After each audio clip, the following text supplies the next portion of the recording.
Mangara John na Nyarubera pensava Mangara John na Nyarubera pensava Antamanaba na Nyarubera na Nyarubera oh na Nyarubera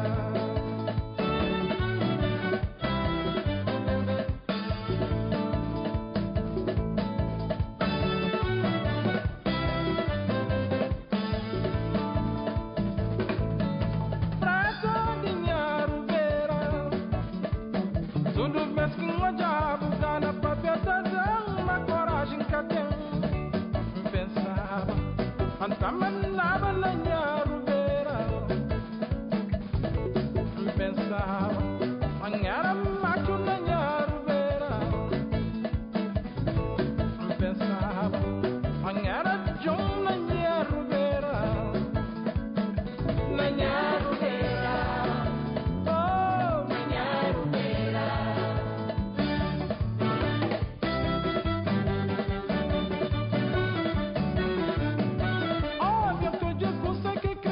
mas canseira total e tem que conseguir entender.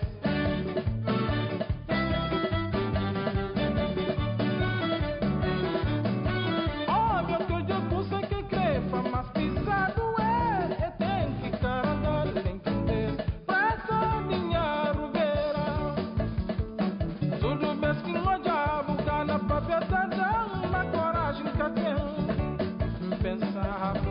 Antamanaba na Nyarubera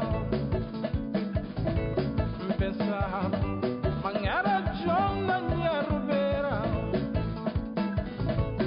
pensava Antamanaba na Nyarubera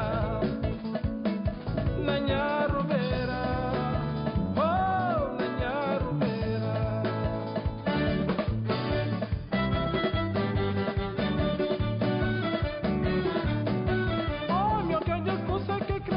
mas canseira total e tem que conseguir entender.